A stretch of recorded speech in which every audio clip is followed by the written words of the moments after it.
إليكم رسولا شاهدا عليكم كما أرسلنا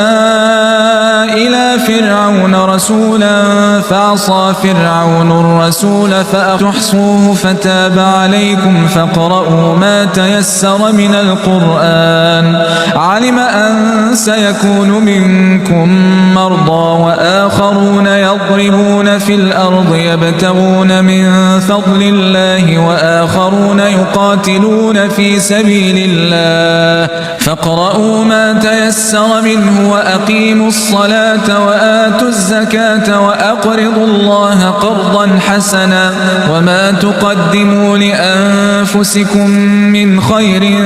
تجدوه عند الله هو خيرا وأعظم أجرا